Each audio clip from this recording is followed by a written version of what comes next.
तो गाइस तैयार हो जाइए डरने के लिए, क्योंकि आज की इस कहानी को सुनने के बाद ना आपका खून ना आपकी रगों में जम जाने वाला है। तो चलिए, कहानी में आगे बढ़ने से पहले अगर आपको ऐसी हॉरर कहानी सुनना पसंद है तो चैनल को सब्सक्राइब जरूर करना और अपने उस दोस्त के साथ जरूर भेज देना जो कहता है उसे डर नहीं लगता। तो चलिए कहानी में आगे बढ़ते हैं। तो आज की जो कहानी स्टार्ट होती है ना, वो रमेश नाम के कैरेक्टर स्टार्ट होती है। रमेश जो है ना, दिल्ली के एक स्लम का रहने वाला है, जो कि झोपड़ी वाले इलाके में रहने वाला है। और कुछ ज़्यादा खास पढ़ा लिखा नहीं है, मतलब पढ़ना लिखना आता है उसे, हल्का फुल्का सा अपना काम चलाओ काम कर लेता है। तो इसी कारण ना उसको काम मिलता नहीं है। तो वो सुमित को बोलता है कि भाई कुछ ऐसा काम बताना जिसमें पढ़ाई लिखाई या किसी स्किल की ज़रूरत ना पड़े। तो उसका दोस्त जो होता है ना सुमित, उसको काम बताता है कि भाई एक हॉस्पिटल में ना नाइट ड्यूटी है, की अगर तेरे को करनी है तो मेरे को बताना। तो रमेश बोलता है हाँ भाई मेरे को चाहिए यार काम, मतलब मंथली में कुछ अमाउंट आता रहे, कुछ ऐसा काम मुझे चाहिए ही चाहिए। तो ना रमेश जो है ज्वाइन कर लेता है। जिस दिन फर्स्ट डे होता है ना रमेश का, तो हॉस्पिटल का सुपरवाइजर रमेश को बोलता है कि उसको पूरी तरह से काम समझाता है कि तेरे को यहाँ तक चक्कर मारना है, ऐसे ऐसे करना है। पर हाँ, ये जो मुर्दा घर है ना, हॉस्पिटल के बैक साइड में ना मुर्दा घर था। मुर्दा घर को बस तू दूर से देख लिया करना, टॉर्च मार के थोड़ा सा ना ताला वगैरह देखना कि लगा ही लगा, आसपास कोई है तो नहीं। आसपास आने की तेरे कोई ज़रूरत नहीं है इस मुर्दा घर के। और रमेश को काम समझाता है। रमेश कहता है ठीक है। पर मुर्दा घर के आसपास ना काफ़ी अच्छा सा लगता था, यानी कि पेड़ पौधे थे, छोटा सा गार्डन बना था, चेयर वगैरह लगी थी। पर वो ना रात के समय वहाँ आने के लिए मना किया हुआ था सुपरवाइजर ने रमेश को। सब कुछ अच्छे से चल रहा था, रमेश अपना काम ईमानदारी के साथ कर रहा था। 3 से 4 महीने हो चुके थे, रमेश को बहुत ज़्यादा आदत हो गई थी उन सब जगह की। तो रमेश ना अक्सर ऐसा किया करता था, 2-3 चक्कर मारने के बाद ना कुछ समय उस हॉस्पिटल वो सॉरी मुर्दा घर के सामने बनी एक चेयर पर आकर बैठ जाया करता था, क्योंकि वहाँ पर ना काफ़ी अच्छा था, पेड़ पौधे लगे थे, गार्डन था, लाइट वगैरह अच्छी खासी थी। तो ऐसे ही करा करता था। पर वो कभी अंदर नहीं जाता था, आसपास नहीं जाता था, वो ना मुर्दा घर से दूर रहता था। कई बार ना उसको खटपट की आवाजें आई अंदर से, पर उसने गया नहीं, वो क्योंकि उस सुपरवाइजर ने मना किया हुआ था। तो एक दिन ना रमेश के पास फोन आता है ना, उसके गांव में कुछ ना जमीन को लेकर डिस्प्यूट हो चुका है इनकी फैमिली में।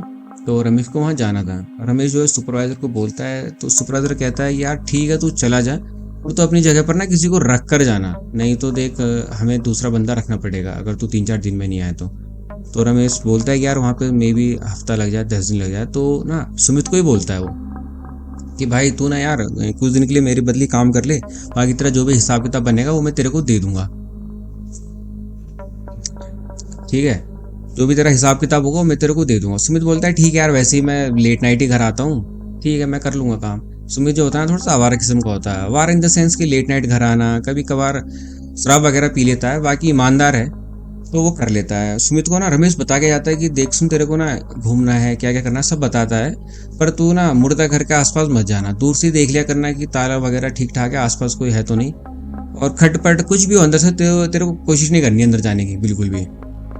सुमित कहता है चल ठीक है, अच्छे से काम समझाता है। 2-3 दिन तो सब नॉर्मली होता है। चौथे दिन ना सुमित थोड़ी सी ना पी के आ जाता है। उस दिन पी के आने के बाद ना वो भी मुर्दा घर के सामने बैठ जाता है, थोड़ा अच्छा सा लगता है उसको, गार्डन वगैरह पेड़ पौधे।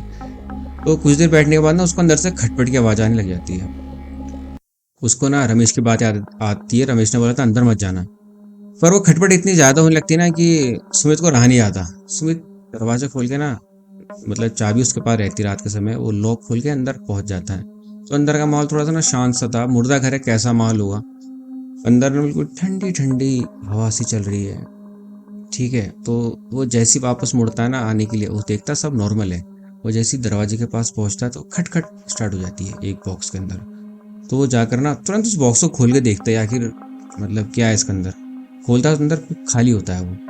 वो उसको वापस बंद कर देता है। वो जैसे ही दरवाजे के पास पहुंचता है बाहर निकलने, तो उसे खटखट होती है, दूसरे बॉक्स से आवाज आती है। उस बार उसको खोल के आके देखता है तो वो भी खाली होता है। फिर उसके मन में थोड़ी सी ना बात खटक जाती है कि यार रमेश ने मेरे को मना किया था।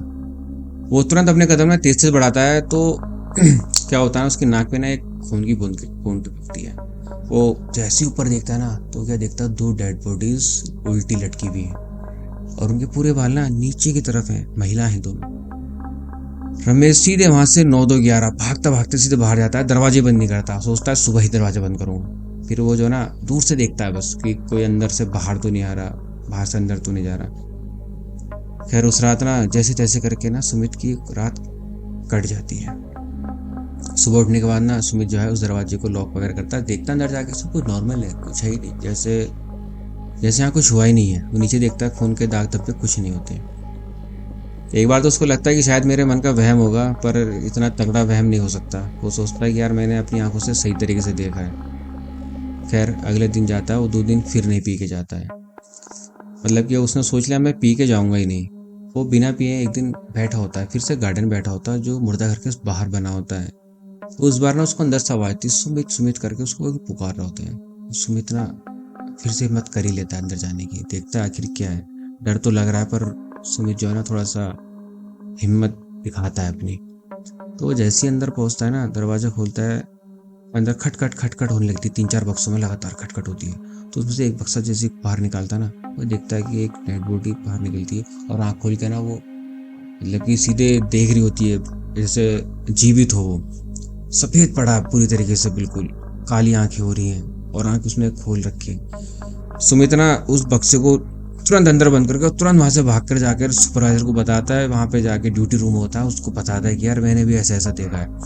तो ड्यूटी रूम से वाले तुरंत आते हैं, कोई अंदर नहीं जाता, वो सीधे ना दरवाजा लॉक कर देते हैं। उससे बोलते हैं कि तेरे को हमने जब मना किया अंदर जाने के लिए, रमेश को मना किया हुआ था हमने, उसने तेरे को बताया नहीं। उसको बहुत डांट फटकार लगाते हैं वो। खैर उस दिन के बाद से ना सुमित को वो बोलते हैं कि तू काम पे मत आना, ठीक है। रमेश को फोन करते हैं कि यार रमेश तुम्हें कब तक आना है, समय लगेगा तो हम दूसरा बंदा रख लेते हैं। रमेश को खैर 2-3 दिन में जल्द से जल्द पहुंच जाता है वापस, ठीक है। पर रमेश को ना कोई सभी स्टाफ या सुमित कुछ बताते नहीं कि क्या हुआ, नहीं तो रमेश भी वहाँ से शायद काम छोड़ देता। तो एक दिन ना इनके मोहल्ले में के आस पड़ोस में ना में कुछ प्रोग्राम फंक्शन वगैरह था, वहाँ पर सब लोग बैठे होते हैं। तो सुमित और रमेश भी आपस में बातें कर रहे होते हैं, गपशप मारते मारते ना अचानक से हॉस्पिटल की बात सामने आ जाती है। तो उस दिन ना सुमित रमेश को पूरा वाक्य बताता है कि उसके साथ 2 दिन के लिए वहाँ पे क्या क्या हुआ था। और वो बात सुनने के बाद ना रमेश वहाँ काम तो कर रहा है, पर रमेश सिर्फ दूर से टॉर्च मार के देखता है कि मुर्दा घर का दरवाजा लगा है या खुला है। रमेश को वहां से ना उस दिन के बाद से बहुत ज्यादा आवाज आने लगी, रमेश का भी नाम पुकारा जाता अंदर से। पर रमेश ने ना सुमित वाली गलती बिल्कुल नहीं करी है। खैर होने को तो सुमित को साथ भी कुछ ऐसा हुआ नहीं, शायद सुमित की किस्मत अच्छी थी या जो भी था। और रमेश अब सिर्फ मुर्दा घर को दूर से देखता है और वहां से हट जाता है, वहां से चला जाता है। बाकी वो अपना काम सही तरीके से कर रहा है और सब नॉर्मल है। तो दोस्तों ये थी आज की कहानी। अगर आपको कहानी पसंद आई हो तो चैनल को सब्सक्राइब ज़रूर करना और दोस्तों के साथ शेयर करना। तो मिलते हैं अगली किसी और घटना के साथ। और हाँ, अगर आपके साथ भी कोई ऐसा कुछ घटना हुई हो तो नीचे डिस्क्रिप्शन में मैं अपनी इंस्टा ID दे दूंगा, उस पर शेयर करना। तो मिलते हैं अगली किसी और घटना के साथ, तब तक के लिए अपना ख्याल रखिएगा।